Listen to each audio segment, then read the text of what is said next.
दोस्तों हमसे काफी लोग कमेंट में ईमेल पे एक सवाल पूछते हैं, क्रेडिट कार्ड का जो बिल है किस डेट पे करना चाहिए।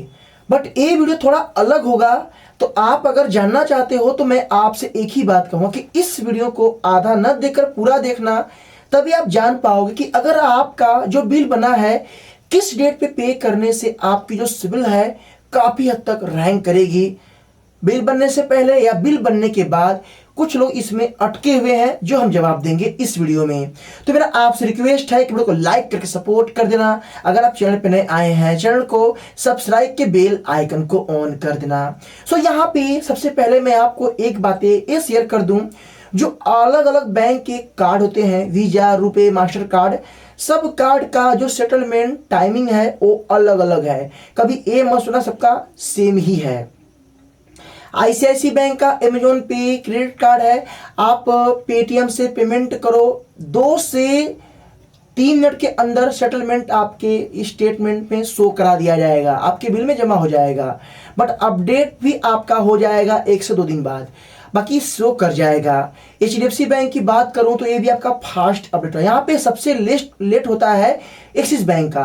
पेमेंट करोगे तो पेमेंट अपडेट होने में काफ़ी हद तक टाइमिंग लगाते हैं और जल्दी सेटलमेंट नहीं होता है। बट यहाँ पे सवाल ये है कि क्रेडिट कार्ड का जो बिल है किस डेट पे पेमेंट करना चाहिए। चलिए हम आपको बताते हैं। दोस्तों यहाँ पे देखिए, पहले आपको एक बातें याद रखना है, आपका बिल किस डेट पे बन रहा है।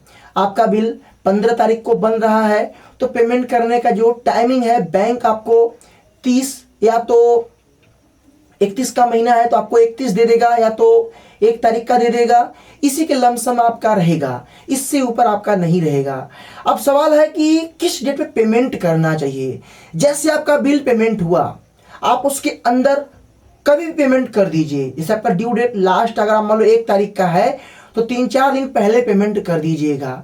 कहीं आपका पेमेंट सेटलमेंट होने में टाइमिंग लगा दिया, दिक्कत हो गया तो आपको दिक्कत होगा। ये बातें नोट कर लेना। इसके बाद अगर आप चाहते हो कि मेरा रिकॉर्ड और बढ़िया बने, बिल आपका अगर बनने वाला है 2 दिन 3 दिन पहले, तो पेमेंट आप जो है, जो भी पेमेंट आपके पास है आप उसके पहले भी कर सकते हैं, बिल बनने के पहले। इससे आपका रिकॉर्ड और बढ़िया होगा। इससे होगा क्या, अगर मान लो आपका 50,000 का बिल बनने वाला है, आपने 50,000 का आउटस्टैंडिंग है, तो आप उसमें से 20 से 25,000 30,000 पेमेंट बिल बनने के पहले कर दो। आपका जो बिल पेमेंट ने किया है वो माइनस होके आपके बिल में ऐड होके आ जाएगा।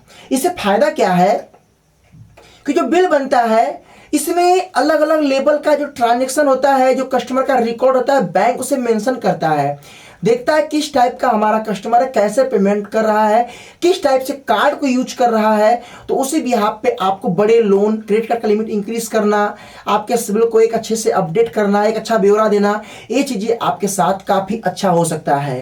तो आप इस चीज को नोट करके चलें।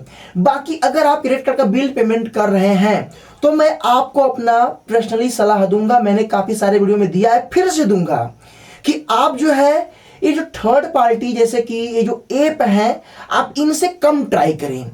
हर बैंक का ऑफिशियल साइट है, ऐप है, आप वहां से पेमेंट करें। कभी पेमेंट फेल्ड हो गया, नहीं हुआ, आप कंप्लेंट करोगे तो आपका 100% सुनवाई होगा, दिक्कत नहीं होगा। वैसे कोई भी थर्ड पार्टी ऐप जो है गलत काम नहीं करते हैं, बट रीजन ये है कि सेटलमेंट टाइमिंग कभी लेट हो गया तो उस बिहाफ पे आपको पेनल्टी चार्ज लग जाएगा। ये आपको थोड़ा से सावधानी बरतना है। हाँ, एक बात याद रखना, अगर बड़ा अमाउंट है तो हमेशा बैंक के ऑफिशियल साइट से करें, ऐप से करें, या तो आप खुद जाके बैंक में स्लिप भर के पेमेंट आप वहां पे कैश भी कर सकते हैं, कोई दिक्कत होने वाला नहीं है।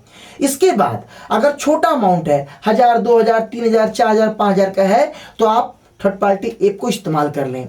वैसे अपने इंडिया में अगर मैं बात करूं तो 19% आज के टाइम में लोग क्रेडिट को यूज करते हैं, क्योंकि उनका ट्रस्ट उनके ऊपर बना है। बट मेरे पास ऐसे ऐसे मेल आए हैं जो उसका खुलासा मैं आपके सामने नहीं कर सकता। अगर मैं करूंगा तो कुछ लोग ऐसे वैसे आके वीडियो कमेंट के नीचे बोलेंगे। बट क्रेडिट आज के टाइम में बहुत बेस्ट है, लोग इससे बिल पेमेंट करते हैं, बट मैं आपको कुछ बता नहीं पाऊंगा। तो यहां पे दोस्तों अगर आपने बिल को इस तरीके से पेमेंट करते हैं, बिल बनने से पहले थोड़ा पेमेंट कर दिया, पार्ट पेमेंट कर दिया, तो आपको लिए फायदा रहेगा। इसके बाद जो है कुछ लोग बोलते हैं मैंने पेमेंट कर दिया, 2 दिन हो गया, सेटलमेंट नहीं हुआ, संडे सैटरडे काउंटिंग नहीं होता है, उसको आप भूल जाइए। जिस दिन आपने बिल पेमेंट किया बीच में संडे सैटरडे अगर आ गया है, उसके छोड़ के वहां पे आपको बताया जाएगा।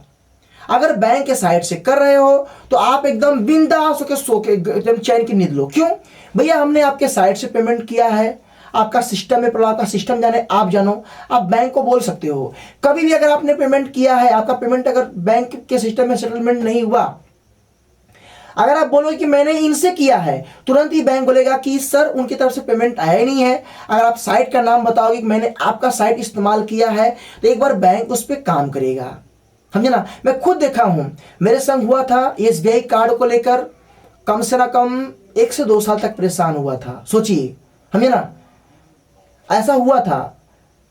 जो ऐप था वो वाला पैसा सेटलमेंट कर दिया, बैंक बोलता आया नहीं है। 1 से 2 साल तक मैटर चला था। सोचिए, छोटा अमाउंट था और इसलिए मैंने उस पर काफी हद तक ध्यान नहीं दिया, बहुत छोटा अमाउंट था, ये आप जान लीजिए। तो फ्रेंड, मैं आपसे एक ही बात कहूंगा कि बिल पेमेंट करने का जो एक रियलिटी डेट है, एक सही डेट है, आप ड्यू डेट से 3 दिन 4 दिन पहले पेमेंट कर दें, या तो बिल बनने के बाद थोड़ा पेमेंट कर दें, फिर बिल बनने के बाद पेमेंट कर दें। इस तरीके से पेमेंट करें, आपको दिक्कत नहीं होगा। शायद आपने इस वीडियो में जान लिया, मैं भी ऐसे ही अपनाता हूं ये तरीका। जैसे पैसे आया, जो मैंने खर्च किया, अगर मेरा बिल कल बनने वाला है, बिल बन गया, उसके नेक्स्ट डे पेमेंट कर देता हूं। पैसा अगर आ गया है तो क्यों, इससे होता क्या है, जो हमारा यूटिलाइजेशन है हमारा काफी अच्छा रहता है। वीडियो कैसा लगा, वीडियो को लाइक करना, शेयर कर देना। फिर मिलते हैं नेक्स्ट के साथ, तब तक के लिए जय हिंद, वंदे मातरम।